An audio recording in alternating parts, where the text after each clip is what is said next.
الشیطان الرجیم بسم اللہ الرحمن الرحیم فاسألوا اہل الذکر ان کنتم لا تعلمون۔ قرآن کریم میں اس بات کی طرف توجہ دلائی گئی ہے، اگر کوئی شخص وہ جانتا نہیں ہے تو اس کے لیے ضروری ہے کہ جاننے والوں سے پوچھ لے اور اس طریقے سے وہ علم حاصل کریں۔ احکام اور مسائل بیان کرتے ہیں۔ آج پہلے اسی طرح کے درس میں یہ مسئلہ بیان ہوا تھا کہ ننگے سر نماز ادا کرنے کی عادت جو ہے وہ ٹھیک نہیں ہے۔ اس میں شک نہیں ہے کہ نماز ہو جاتی ہے، لیکن یہ عادت بنانا یہ صحابہ کرام کا طریقہ نہیں ہے۔ ایک سوال ہے، اگر ایک شخص نماز پڑھ رہا ہے اور اس نے التحیات للہ اللہم صلی اللہ وبارک، اسی طرح دعا اللہم انی اعوذ بک من عذاب القبر، یا ربنا آتنا فی الدنیا رب اجعلنی مقیم الصلاۃ، جو دعا پڑھتا ہے وہ پڑھ لی، اور ابھی اس نے سلام نہیں پھیرا اور وہ بے وضو ہو جاتا ہے، تو کیا نماز اس کی مکمل ہو گئی کہ نہیں؟ تو اس کا جواب یہ ہے کہ جب تک اس نے سلام نہیں پھیرا اس کی نماز مکمل نہیں ہوئی۔ یہ مسئلہ اس لیے بیان کیا کہ کچھ لوگ وہ کہتے ہیں اگر آپ التحیات میں بیٹھے ہو اور اس کے بعد آپ جان بوجھ کے بھی بے وضو ہو جاتے ہو تو آپ کی نماز مکمل ہو گئی نہیں۔ نماز جب تک وہ اللہ اکبر سے نماز شروع ہوتی ہے اور السلام علیکم ورحمۃ اللہ، اس پر نماز جو ہے یہ مکمل ہوتی ہے۔ تو یہ مسئلہ ذہن میں رکھنا چاہیے۔ اسی طرح التحیات اللہم صلی اللہم مبارک کے بعد یہ جو جگہ ہے سلام پھیرنے سے پہلے، یہ ان مقامات میں سے ہے جس میں دعا زیادہ قبول ہوتی ہے، تو اس میں بہت سی دعائیں مانگنی چاہیے۔ جو امام ہوتا ہے وہ ایک دو دعائیں مانگ لیتا ہے، لیکن اگر آپ انفرادی بیٹھے ہوئے ہو تو کثرت سے دعائیں مانگنی چاہیے۔ جتنی دعائیں قرآن اور حدیث کی آپ کو یاد ہے تو مانگنی چاہیے، کیونکہ حدیث میں ہے صحیح بخاری میں رسول اللہ صلی اللہ علیہ وسلم نے فرمایا تشہد اور درود کے بعد نمازی کو دعا کا انتخاب کرنا چاہیے جو اسے سب سے زیادہ اچھی معلوم ہو۔ تو معلوم ہوا اللہ کے نبی صلی اللہ علیہ وسلم جو دعائیں پڑھتے تھے تو وہ بھی پڑھنی چاہیے، اور اسی طرح اگر اور کوئی دعا آپ کو بہت اچھی لگتی ہے تو آپ اس ٹائم جو ہے وہ دعا مانگ سکتے ہو۔ جیسے بعض لوگ رب اجعلنی مقیم الصلاۃ یہ دعا پڑھتے ہیں، بعض لوگ ربنا آتنا فی الدنیا وہ دعا پڑھتے ہیں۔ تو اسی طرح رسول اللہ صلی اللہ علیہ وسلم سے جو دعائیں ثابت ہے اس کو پڑھا کیجیے، اللہم انی اعوذ بک من عذاب القبر وغیرہ۔ تو یہ ایک مسئلہ ہے۔ اسی طرح اگر امام جو ہے وہ نماز پڑھا رہا ہے اور وہ غلطی کرتا ہے تو اس کو لقمہ دینا چاہیے۔ مثال کے طور پر اگر وہ قرات کر رہا ہے تو قرات میں غلطی کرتے ہیں تو آپ وہ آیت یا وہ سبق جو ہے وہ اس کو بتا دیں بلند آواز سے، آپ کی نماز خراب نہیں ہوگی۔ اگر کوئی اور غلطی کر رہا ہے، مثال کے طور پر وہ دوسری رکعت کے لیے اٹھنا چاہیے وہ بیٹھ گیا، تو آپ کہو گے سبحان اللہ۔ یہ یاد رکھنا چاہیے سبحان اللہ پڑھنا ہے، اور اس میں بڑی حکمتیں ہیں، یعنی اللہ پاک ہے۔ انسان جتنا بھی بڑا ہو، چاہے امام بن جائے، وہ کمزوریوں سے پاک نہیں ہے۔ اللہ رب العالمین ہر قسم کے عیب، کمزوری اور نقصان سے پاک صاف ہے۔ تو کچھ لوگوں کو یاد نہیں ہوتا کہ ابھی کیا کہیں، تو بات کہتے ہیں اللہ اکبر، بات کہتے ہیں لا الہ الا اللہ، نہیں سبحان اللہ جو ہے وہ کہنی چاہیے۔ رسول اللہ صلی اللہ علیہ وسلم ایک مرتبہ نماز پڑھا رہے تھے تو ایک آیت انہوں نے چھوڑ دیا۔ ایک آدمی نے عرض کیا یا رسول اللہ صلی اللہ علیہ وسلم آپ نے قراءت کے دوران ایک آیت چھوڑ دی تھی، یعنی نماز کے بعد اب اسے کہہ رہا ہے، تو آپ صلی اللہ علیہ وسلم نے فرمایا تم نے وہ آیت مجھے یاد کیوں نہ کرائی، یعنی نماز میں بتلایا کیوں نہیں۔ کہ بہقی میں یہ روایت موجود ہے۔ اسی طرح ابو داؤد میں بھی روایت ہے کہ نبی صلی اللہ علیہ وسلم نے نماز پڑھائی تو آپ پر قراءت جو ہے خلط ملط ہو گئی۔ جب آپ نماز سے فارغ ہوئے تو ابی رضی اللہ عنہ سے فرمایا کیا تو نے ہمارے ساتھ نماز نہیں پڑھی ہے؟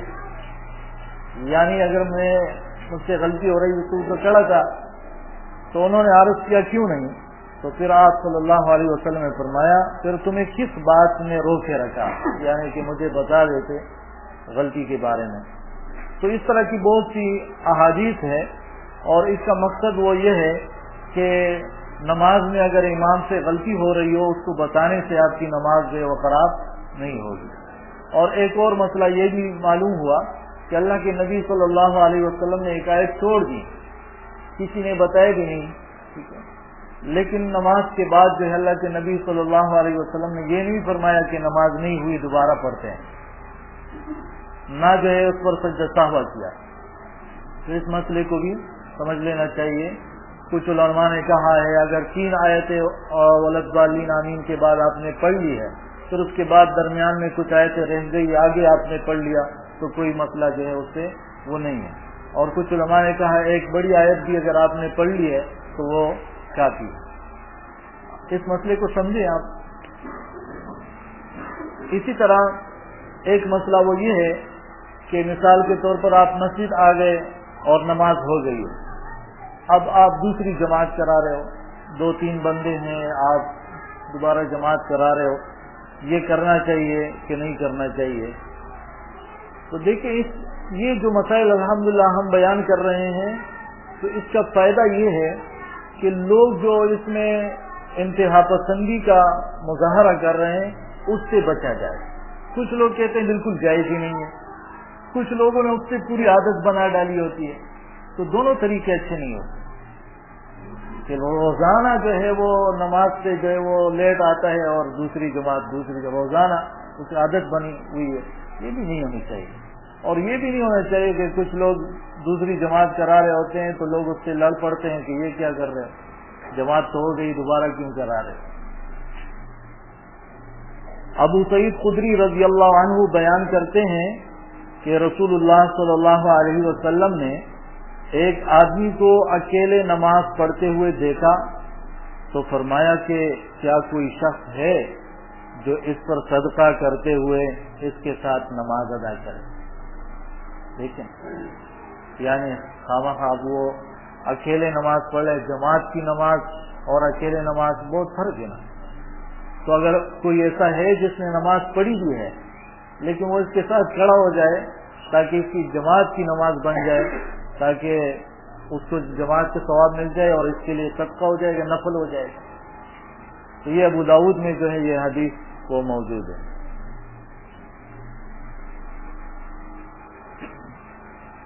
لیکن اس میں اس مسئلے کا وہ خیال رکھنا چاہیے کہ اس سے عادت نہیں بنانی چاہیے، جس طرح کہ یہ کچھ روایات ہے۔ انس رضی اللہ عنہ مسجد میں آئے، ایک مسجد میں آئے، اس میں نماز ادا ہو چکی تھی، تو آپ اپنے گھر گئے، وہاں اہل خانہ کو جمع کیا اور ان کے ساتھ نماز با جماعت ادا فرمائی۔ اور اسی طرح عبداللہ بن مسعود رضی اللہ عنہ نے بھی ایک مرتبہ ایسا کیا، وہ واپس گئے، اپنے شاگردوں کو جمع کیا اور نماز با جماعت جو ہے انہوں نے ادا کی۔ یعنی مسجد کے بجائے جو ہے اپنے بیٹھک ڈیرے یا گھر میں جو ہے اس نے پھر جماعت کے ساتھ نماز پڑھی، تاکہ جو ہے وہ کثرت سے بار بار جماعتیں وہ چیزیں نہ ہوں۔ تو اس بات کو بھی سمجھنا چاہیے کہ جائز ہے لیکن اس کی عادت نہیں بنانی چاہیے لازمی طور پر انسان۔ اور اس میں ایک اور خطرہ بھی ہے، مثال کے طور پر اگر اس کو یہ عادت بن گئی ہے تو اختلاف ہوگا اور تفریقہ ہوگا۔ بات سمجھ آ رہی ہے؟ مثال کچھ لوگ ہیں ان کی نہیں لگتی ہے اس امام کے ساتھ جو پہلی جماعت کرا رہا ہے، وہ کہیں گے لیٹ جاؤ لیٹ جاؤ، اس کے پیچھے نہیں پڑھتے، دوسرا جو پڑھائے گا اس کے پیچھے پڑھ لیں گے۔ یہاں تو تھوڑی گنجائش نکلے تو نفرتیں اور وہ سب کچھ مسجد میں بھی پھر سامنے آنا شروع ہو جاتا ہے. تو اس لیے ایسی کوئی چیز جو ہے وہ نہیں ہونی چاہیے جس سے اختلاف ہو، تفرقہ ہو اور اتفاق اور اتحاد کو نقصان پہنچتا ہو.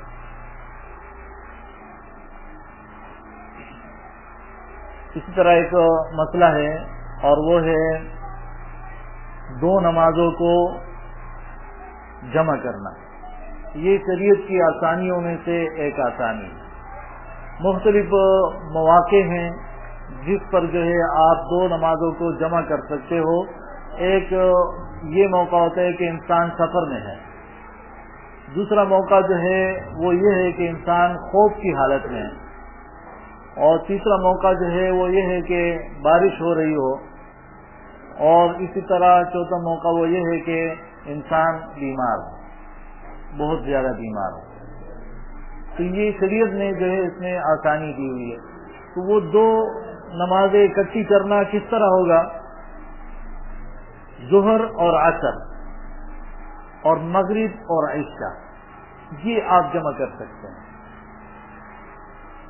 اس کو آگے بھی پڑھ سکتے ہیں اور اس کو پیچھے بھی کر سکتے ہیں. مثال کے طور پر ظہر کا ٹائم ہے، آپ نے ظہر کی نماز پڑھی اور اس کے ساتھ عصر کی نماز پڑھ لی. یہ اس کو کہتے ہیں تقدیم، اس کو آگے پڑھنا. اور آپ ایسا بھی کر سکتے ہیں کہ عصر کے ٹائم پہ آپ نے ظہر نہیں پڑھی، لیٹ کر دیا، عصر کا ٹائم ہو گیا تو عصر میں پہلے آپ نے ظہر پڑھ لی، پھر اس کے بعد آپ نے عصر کی نماز ادا کی. اس کو کہتے ہیں تاخیر، لیٹ کر کے پڑھنا. اس کو سمجھ گئے آپ؟ اچھا، یہ دو نمازیں اکٹھی کی جا سکتی ہے. اور پھر مغرب اور عشاء، مغرب اور عشاء میں بھی یہ طریقہ اختیار کیا، دونوں میں سے ایک طریقہ اختیار کیا جا سکتا ہے. اور آپ اندازہ لگائیں کہ کس قدر آسانی ہوگی. مثال کے طور پر ایک شخص بس میں جا رہا ہے اور ظہر کے وقت جو ہے وہ کھانے کے لیے گاڑی انہوں نے روک دی زیادہ ٹائم کے لیے، ٹھیک ہے. تو اب اس نے ظہر کی نماز بھی پڑھ لی اور عصر کی نماز بھی پڑھ لی. پھر گاڑی چل رہی ہے اور رات کو 10 بجے انہوں نے ہوٹل پہ روک دیا زیادہ ٹائم کے لیے. تو تسلی سے جو ہے اب مغرب کی نماز بھی پڑھ لو اور عشاء کی بھی پڑھ لو. کتنی سہولت جو ہے وہ دی ہوئی ہے رب العالمین نے.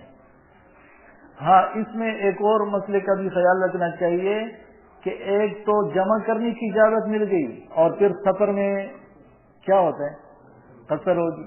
4 رکعت کی جگہ 2 رکعت ہو جائے گی. تو کس قدر آسانی ہے. یہ جو سنتیں بھی نہیں ہیں، تو آپ جو ظہر کی 10 رکعتیں ہیں اور عصر کی 4 رکعتیں 14، تو 14 رکعت سے کتنے بن جاتے ہیں سفر میں؟ صرف 4. 10 رکعت معاف ہو جاتے ہیں. تو یہ آسانیاں ہوتی ہیں.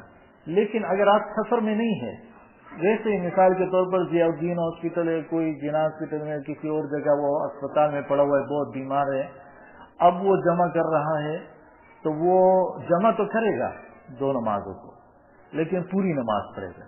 فرض جو ہے وہ پوری ادا کرے گا. اگر سنتیں نہیں پڑھ سکتا تو فرض جو ہے وہ پوری ادا کر لے گا.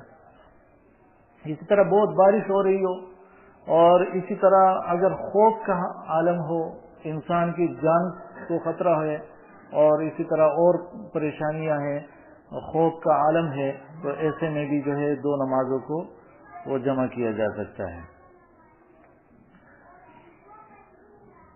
ایک اور مسئلہ، مثال کے طور پر آپ کو اچانک کوئی خوشخبری ملتی ہے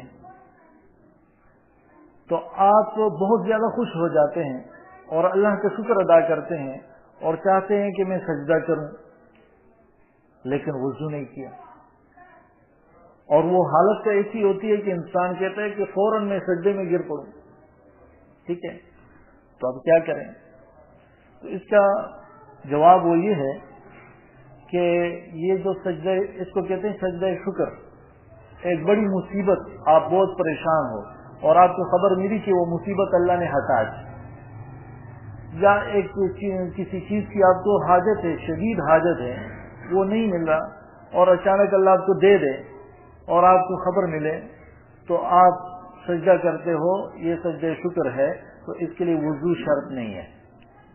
یہ چونکہ نماز نہیں ہے، اس میں نہ قیام ہے، نہ رکوع ہے، نہ اس میں تکبیر تحریمہ ہے، نہ سلام پھیرنا ہے، صرف سجدہ ہے، تو اس میں جو ہے وہ وضو شرط نہیں ہے، بغیر وضو کے بھی آپ سجدہ شکر ادا کر سکتے ہیں۔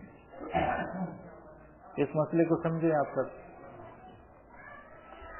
ایک اور مسئلہ، ابھی ہم نے فرض نماز ادا کر لی اور فرض نماز کے فوراً بعد اسی جگہ پر ہم کھڑے ہوتے ہیں اور سنتیں پڑھتے ہیں، تو یہ نہیں کرنا چاہیے۔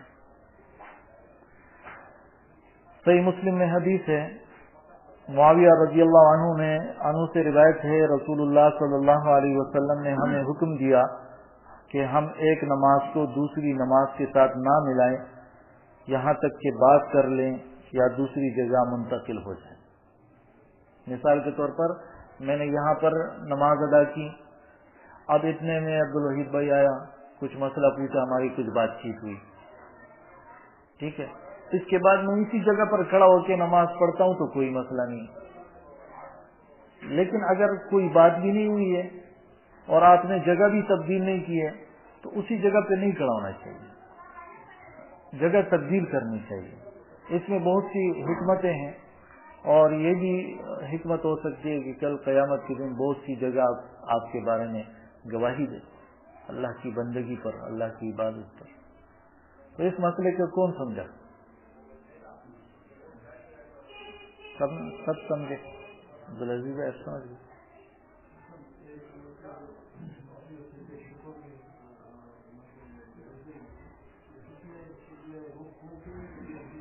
ہاں، اس کا بھی علماء نے لکھا ہے کہ وہ بھی ضروری نہیں ہے، لیکن بہتر ہے کہ قبلہ رخ کر کے کیا جائے۔ جیسے دعا کے آداب میں بھی دعا کے لیے ضروری نہیں ہے کہ جس طرف بھی آپ ہو، جیسے ابھی میں اس طرف ہوں اور میں دعا کر رہا ہوں، کوئی مسئلہ نہیں ہے، لیکن آداب میں سے ایسا ہے کہ قبلہ کی طرف رخ کر کے، کیونکہ اللہ کے نبی صلی اللہ علیہ وسلم خطبہ دے رہے تھے، ایک شخص آیا کہ دعا کیجئے کہ اللہ بارش نازل فرمائے، تو اللہ کے نبی نے ایسا نہیں کیا کہ قبلے کی طرف منہ کر کے دعا شروع کی، اسی سمت میں کھڑے تھے اور دعا فرمائی۔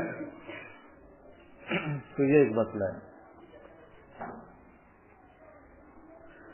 ایک اور مسئلہ وہ یہ ہے کہ اگر ایک شخص ہے اس کی نمازیں جو ہے قضا ہو گئی، مثال کے طور پر ظہر کی نماز، عصر کی نماز، اب یہ آ گیا ہے مغرب میں، تو کیا کرے؟ نمازوں کی ترتیب کا جو ہے وہ خیال رکھنا چاہیے، پہلے آپ ظہر پڑھیں، پھر اس کے بعد عصر پڑھیں، پھر اس کے بعد آپ مغرب پڑھیں۔ بعض لوگوں کے ذہن میں ہے کہ جو نماز رہ جاتی ہے تو وہ اگلے دن اس نماز کے ٹائم میں پڑھنا ہے، یہ غلط ہے۔ آپ لوگوں میں سے کسی نے سنا ہے سر؟ یعنی کہتے ہیں کہ میری ظہر کی نماز قضا ہو گئی تھی، اب جو ہے اگلے دن ظہر کے ساتھ پڑھوں گا، ایسا نہیں ہے، بلکہ جو آپ نماز کا اللہ نے آپ کو موقع دیا، یعنی انسان ہے بھول گیا تھا یا وہ بہت زیادہ مصروف تھا اور اس کے بعد اس کو یاد آیا یا جو ہے اس کی مصروفیت ختم ہو گئی، اب وہ کوئی نماز پڑھ رہا ہے تو اس سے پہلے جو نمازیں اس سے رہ گئی وہ ترتیب سے پڑھ لے اور پھر اس وقت کی نماز جو ہے وہ ادا کرے۔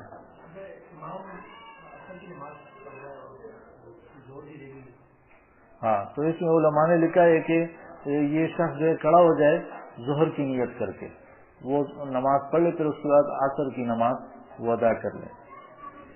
رسول اللہ صلی اللہ علیہ وسلم سے غزوہ خندق کے موقع پر نماز عصر فوت ہو گئی تو آپ صلی اللہ علیہ وسلم نے غروب آفتاب کے بعد پہلے عصر پڑھی، اس کے بعد نماز مغرب ادا کی۔ یہ صحیح بخاری میں عصر کی نماز، اور پھر انہوں نے اللہ کے نبی صلی اللہ علیہ وسلم نے کافروں کو بہت بد دعائیں بھی دی تھی کہ ان کی وجہ سے ہماری عصر کی نماز رہ گئی، لیکن بہرحال یہ ایک طریقہ ہے، پہلے عصر کی نماز اور پھر اس کے بعد مغرب کی نماز ادا کی۔ اور ایک حدیث میں ہے کہ جو شخص کسی نماز کو بھول جائے یا سویا رہے تو اس کا کفارہ یہ ہے کہ اسے اسی وقت پڑھ لے جب اسے یاد آئے۔ یہ ٹائم چیک کر لو، ٹھیک ہے، ٹائم ہے انشاءاللہ۔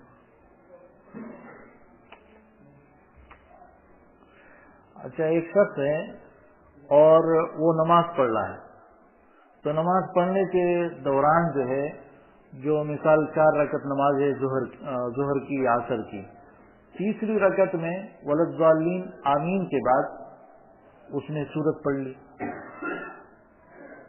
2 رکعت پہلے جو اس میں ولضالین آمین کے بعد سورت پڑھتے ہیں اور اس کے بعد جو 2 رکعتیں اس میں نہیں پڑھتے، لیکن اس نے پڑھ لی، تو اس میں کوئی جو ہے وہ سجدہ سہو وغیرہ نہیں ہے، بلکہ بعض اوقات صحابہ کرام نے پڑھا بھی ہے تو اس کو ارادے سے بھی جو ہے پڑھا جا سکتا ہے. آخری 2 رکعتیں ہیں اس میں بھی جو ہے ولضالین آمین کے بعد سورت پڑھی جا سکتی ہے. ایک اور مسئلہ، ایک شخص سے پہلی 2 رکعت جو ہے وہ سورہ فاتحہ اس نے پڑھ لی اور اس کے بعد سورت پڑھنا ہے اس نے نہیں پڑھی اور رکوع میں چلا گیا، تو اب سجدہ سہو کرے کہ نہیں کرے؟ اس پر نہیں کرے، لازم نہیں ہے، اس کو پڑھنا چاہیے. پہلی 2 رکعتوں میں لازمی وہ پڑھ لے، لیکن سجدہ سہو اس کے لازم نہیں ہے، کیونکہ ابو ہریرہ رضی اللہ عنہ کی اس پر باقاعدہ حدیث جو ہے وہ موجود ہے.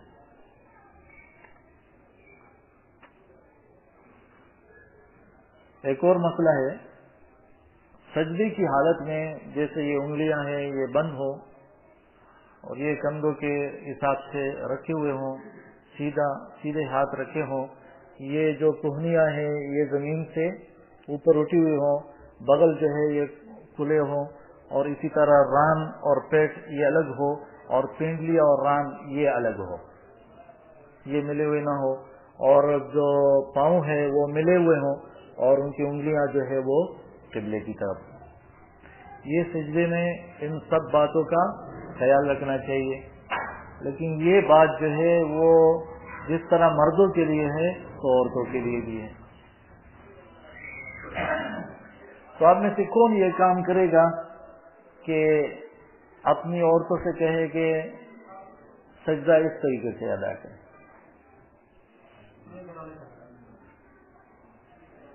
ٹھیک ہے، نہیں دیکھیں بعض اوقات کسی کو مسئلہ معلوم نہیں ہوتا. اب اس میں جو ہے شریعت میں ان کے لیے وہ نہیں کہ آپ ایسا کریں. اچھا میں آپ کو ایک حدیث سناتا ہوں.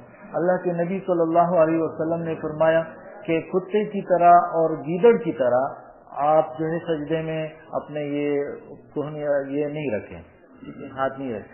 تو یہ صرف مردوں کے لیے ہے کہ کتے کی طرح نہ بنو، گیدڑ کی طرح نہ بنو. اگر مسلمان عورتیں کتے کی طرح اور گیدڑ کی طرح بنتی ہے تو خیر ہے، سوچنا چاہیے، ذرا تھوڑا سا سوچنا چاہیے، ان کے لیے بھی منع ہے. تو یہ جو ہے لازمی جو ہے بتا دیں کہ سجدہ جو ہے اصل طریقہ اس کا کیا ہے. ایک اور مسئلہ، آپ لوگوں نے اکثر سنا ہوگا نماز چاش، صلاۃ ضحیٰ، نماز اشراق، صلاۃ اوابین. یہ ضحیٰ، چاش، اشراق، اوابین یہ سب ایک ہی نماز کا نام ہے. کچھ علماء نے کہا ہے جب صبح کی نماز کے بعد سورج نکل آئے، مکروہ ٹائم جو ہے وہ ختم ہو جائے، اس کے بعد اگر کوئی یہ نوافل پڑھتا ہے تو اس کو اشراق کہا جاتا ہے. اگر کوئی دیر سے پڑھتا ہے جیسے 9-10 بجے کے ٹائم پہ تو وہ صلاۃ ضحیٰ، صلاۃ اوابین بن جاتا ہے. جس طرح ابن تیمیہ رحمۃ اللہ علیہ صبح کی نماز کے بعد ضحیٰ کے وقت تک روزانہ بیٹھا کرتے تھے، ذکر اذکار، قرآن کی تلاوت، پھر یہ نوافل ادا کر کے وہ دوسرے کاموں کے لیے جاتے تھے. اور اس بارے میں حدیث ہے صحیح مسلم کی، رسول اللہ صلی اللہ علیہ وسلم نے فرمایا تم میں سے ہر ایک کے لیے صبح صبح تمام جوڑوں کا صدقہ لازم ہے. انسان کی جتنی جوڑ ہے 360 ہے، اب ہر جوڑ کی طرف سے صدقہ کرنا چاہیے. تو اتنا صدقہ کون کرے؟ تو فرمایا سبحان اللہ کہنا صدقہ ہے، الحمدللہ کہنا بھی صدقہ ہے، اللہ اکبر کہنا بھی صدقہ ہے، اور اچھی بات کا حکم دینا اور برے کام سے منع کرنا یہ بھی صدقہ ہے. اب صبح کے ٹائم میں 360 صدقے کون کرے؟ چلو ذکر اذکار کر کے پورا کر لو، سبحان اللہ الحمدللہ کہہ کے. اگر کسی کو یہ بھی موقع نہیں ملتا تو ان تمام صدقات سے نماز چاش کی 2 رکعت کفایت کر جاتی. 2 رکعت آپ نے پڑھ لی اس وقت ایسا ہے کہ آپ نے اپنے پورے بدن کی جو ہے وہ صدقہ ادا کر لیا۔ اسی طرح ابو ہریرہ رضی اللہ عنہ کا بیان ہے کہ میرے خلیل محمد الرسول اللہ صلی اللہ علیہ وسلم نے مجھے 3 چیزوں کی وصیت فرمائی کہ ہر مہینے 3 دن کا روزہ رکھو اور چاش کی 2 رکعت نماز پڑھو اور سونے سے پہلے ہی وتر ادا کرو۔ یعنی انسان دیکھے کہ اگر میں رات کو اٹھ سکتا ہوں تو وہ وتر نہ پڑھے، رات کو پھر پڑھ لے، کچھ رکعت پڑھ لے، آخر میں وتر پڑھ لے گا۔ لیکن اگر اس کو پتہ ہے کہ میں نہیں اٹھ سکتا ہوں تو خواہ وتر کو ضائع نہیں کرے، وتر جو ہے وہ پڑھ کے پھر وہ سو جائے۔ یہ حدیث اصل میں امت کے لیے آسانی ہے۔ یہ تہجد کی نماز ہے، وہ عشاء سے لے کر صبح تک جو اذانوں تک یہ اس کا ٹائم ہے، جس ٹائم میں آپ نے پڑھ لیا۔ تو اگر پہلے ہی میں نے بتایا تھا، اگر کوئی جو ہے وہ چاہتا ہے کہ قیامت کے دن میں تہجد گزاروں کے ساتھ وہ اٹھوں، تو یہ ایسا بھی ہو سکتا ہے کہ آپ عشاء کی نماز پڑھتے ہو اور اس کے بعد 4 رکعت فرض، پھر اس کے بعد 2 رکعت سنت، اس کے بعد جو ہے آپ 2 رکعت کر کے آپ نماز ادا کرو جتنا پڑھ سکتے ہو، اور آخر میں وتر پڑھ لو، تو یہ آپ کا تہجد بھی ہو جائے۔ ہاں یہ بات یاد رکھیں کہ بہتر وقت جو اس کا جو رات کے بعد اٹھتے ہیں اور آخری حصہ ہوتا ہے، رب العالمین جو ہے وہ آسمان دنیا پر تشریف لاتا ہے اور نزول فرماتا ہے اور کہتا ہے کوئی ہے جو دعا مانگے میں اس کی دعا قبول کروں، کوئی ہے جو مجھ سے مانگے میں اس کو دوں، تو وہ الگ بات ہے فضیلت۔ لیکن ایک ہوتا ہے کہ جائز ہونا کہ وہ عمل ہو جائے، اور ایک ہوتا ہے کہ اس کے زیادہ سے زیادہ ثواب، ان مسئلوں میں فرق ہوتا ہے۔ اسی طرح صحیح مسلم میں اور صحیح بخاری میں عائشہ رضی اللہ عنہا سے، ام ہانی رضی اللہ عنہا سے اس نماز کے 4 رکعت بھی وہ نقل ہیں اور 8 رکعت بھی۔ تو معلوم ہوا کہ یہ جو نماز ہے صبح کی چاش اور ضحیٰ اشراق کی، آپ 2 رکعت پڑھتے ہو، 4 پڑھتے ہو، 8 پڑھتے ہو، آپ پڑھ سکتے ہو، 8 تک جو ہے اس کی وہ گنجائش ہے۔ آخری مسئلہ بیان کرتے ہیں کیونکہ رحیم اللہ بھائی جو ہے وہ پریشان ہو رہے ہیں۔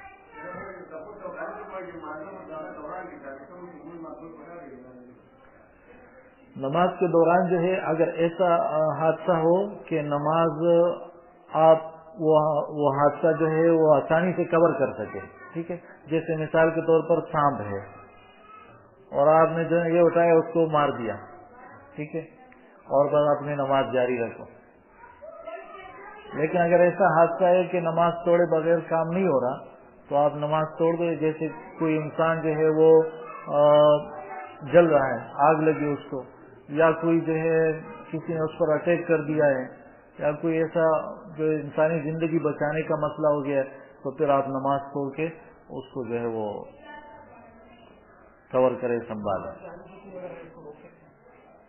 نماز کے آگے دیکھیں، اگر جماعت ہو رہی ہو نا، جماعت جہاں امام نماز پڑھا رہا ہے، باقی صفیں ہیں، تو اس صفوں کے اندر اگر کوئی چل رہا ہے کسی ضرورت کی وجہ سے تو کوئی مسئلہ نہیں، کیونکہ امام جو ہے ان سب کے لیے سترہ بنا ہوا ہے۔ مثال کے طور پر نماز ہو رہی ہے اور سخت گرمی ہے، لوگ جو ہے وہ بٹن کھولنا جو ہے وہ بھول گئے ہیں، نماز پڑھ رہے اور سب پر پسینہ آیا ہوا ہے، اتنے میں لائٹ آ گئی، رحم اللہ آ گیا، اس نے دیکھا کہ لائٹ تو آئی ہوئی ہے اور سب پسینہ پسینہ ہے، بٹن یہاں پر ہے، کہتا ہے کہ نہیں آپ آ جاؤ، یہاں سے آ جاؤ، بٹن کھول کے پھر پیچھے کھڑے ہو جاؤ۔ ہاں نہیں، اکیلے کا تو وہ سترے کا مسئلہ ہوتا ہے نا، سترے سے آگے آپ گزر سکتے، وہ تو الگ مسئلہ ہے، سترے مطلب نمازی کے آگے سے آپ گزرنا منع ہے، لیکن سترے سے آگے آپ گزر سکتے ہو۔ تو یہ ایک مسئلہ ہے کہ اگر جماعت ہو رہی ہو اور امام جو ہے وہ نماز پڑھا رہا ہے تو اب یہ امام ان کے لیے سترہ بن گیا ہے، تو اسی اب اگر کوئی کسی ضرورت کی وجہ سے چلتا ہے تو اس کو مسئلہ ہے۔ جیسے مثال کے طور پر ایک شخص ہے، اس کا وہ بے وضو ہو گیا، اب وہ کیا کرے گا؟ ادھر کھڑا ہوگا، وہ صفوں میں ہی جائے گا، یہ شریعت نے کچھ آسانیاں کی ہوتی، اس کا یہ مطلب نہیں ہوتا کہ لوگ جو اسے وہ بنائے بس چلنا پھرنا شروع کر دے کہ چلو بھائی واک شروع ہو گیا، یہ مطلب نہیں۔ جہاں تک شریعت نے اجازت دی ہوتی ہے وہاں تک ہی یہ مسئلہ ہوتا ہے۔ تو آخری مسئلہ میں بیان کر رہا ہوں کہ اذان جو شخص کہتا ہے تو کیا وہی شخص تکبیر کہے گا، اقامت کہے گا؟ اور اتفاق سے آج یہ مسئلہ بھی ہوا ہے۔ تو مسئلہ یہ ہے کہ جو شخص اذان دیتا ہے اور اس کو مقرر کیا گیا ہے کہ آپ وہ اذان دیں گے اور آپ اقامت بھی آپ ہی کہیں گے تاکہ جو ہے مسئلے مسائل نہ ہو، کیونکہ مسجدوں میں اکثر جو ذرا ذرا سی بات سے جو ہے بڑے مسئلے بن جاتے ہیں، ٹھیک ہے، اس نے کیوں اذان دی، اس نے کیوں اقامت دی، یہ کیوں ہے۔ تو اتفاق اور اتحاد قائم رکھنے کے لیے، نظم و ضبط قائم رکھنے کے لیے یہ اچھا ہے کہ جو مؤذن ہے وہی اقامت کہے، لیکن یہ ضروری نہیں ہے، کیونکہ حدیث میں مسند امام احمد میں عبداللہ بن زید رضی اللہ عنہ سے روایت ہے کہ میں نے اذان دینے کے عمل کو خواب میں دیکھا تو میری خواہش تھی کہ مجھے مؤذن مقرر کیا جائے گا، لیکن رسول اللہ صلی اللہ علیہ وسلم نے فرمایا کہ تم اقامت کہو۔ مؤذن کوئی اور اقامت، اس کو کہا کہ تم اقامت کہو۔ تو مطلب یہ ہے اگر کوئی مسئلہ نہیں ہو تو دوسرا شخص اقامت کہہ سکتا ہے، مؤذن کے علاوہ دوسرا شخص جو ہے وہ اقامت کہہ سکتا ہے، تو اس لیے زیادہ انتظار کی ضرورت نہیں ہے۔ اگر وہ مؤذن موجود نہیں ہے تو کوئی بھی اقامت شروع کر دے اور اقامت کرے۔ مؤذن کے لیے اس کو کچھ دینا چاہیے کہ نہیں، تنخواہ وغیرہ دینی چاہیے کہ نہیں؟ اللہ کے نبی صلی اللہ علیہ وسلم نے فرمایا کہ ایسا مؤذن رکھو جو تنخواہ نہ لے، اذان پر اجرت نہ لے، ابو داؤد میں یہ حدیث ہے۔ لیکن اس کا مقصد یہ ہے کہ اپنے طور سے اس کی جو ہے وہ ضرورت پوری کریں، کیونکہ دوسری حدیث ہے مسند امام احمد میں، ابو حمزہ رضی اللہ عنہ یہ ایک مؤذن تھا اس زمانے کا، نبی صلی اللہ علیہ وسلم کے دور میں، فرماتے ہیں کہ میں نے جب اپنی اذان مکمل کی تو رسول اللہ صلی اللہ علیہ وسلم نے مجھے ایک تیلی دی جس میں کچھ چاندی تھی، جس میں چاندی تھی۔ تو بعض لوگ جو ہے اس مسئلے کو زیادہ وہ کرتے ہیں کہ اذان پہ اجرت اور یہ، اور دوسری جو حدیثیں ہیں کہ اللہ کے نبی دیا کرتے تھے اس کو بھول جاتے ہیں۔ بات سمجھ آ رہی؟ چلو کوئی جو ہے وہ نہیں مقرر کرے گا کہ مجھے 3000 دو، 4000 دو، 5000 دو، وہ نہیں کہے گا، لیکن وہ لوگ جو ہے دوسری سنت پر، حدیثوں پر عمل کرے کہ اللہ کے نبی مقرر کیے بغیر جو ہے ان کو بہت کچھ دیا کرتے تھے، تو دیا کرے تھے، اس کو ضرورت ہی نہیں پڑے گی۔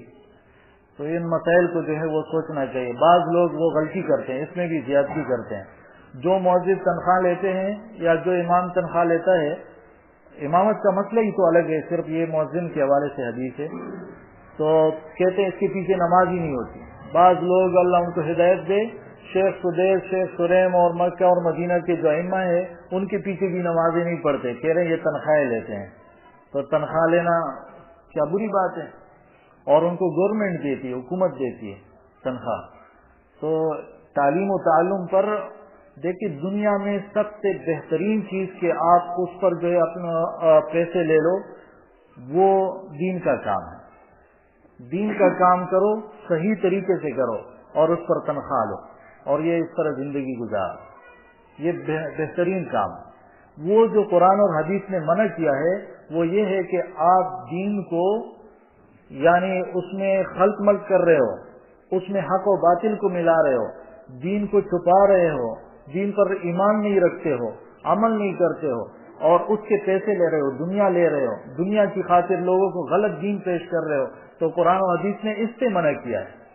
اب لوگ اٹھ جاتے ہیں، جو لوگ صحیح چل رہے ہیں، صحیح دین لوگوں کو پہنچا رہے ہیں، اس پر بھی کہہ رہے ہیں یہ تنخواہیں لے رہے ہیں، یہ پیسے لے رہے ہیں۔ اللہ کرے کہ حکومت پاکستان کو اللہ توفیق دے کہ ہر مسجد کے جو امام ہے 50, 60, 1 لاکھ روپے تنخواہوں کے مقرر کریں، جس طرح کہ یہ جو عرب ملکوں میں ہوتا ہے 8000 درہم 8000 ریال اس کی اچھی خاصی تنخواہیں بنتی ہے۔ تو اللہ کرے کہ ادھر بھی ایسا ہی ہو، اور لوگ آپ لوگ بھی چندوں سے جو ہے نا بے فکر ہو جائیں گے۔ اقول قولی ھذا استغفر اللہ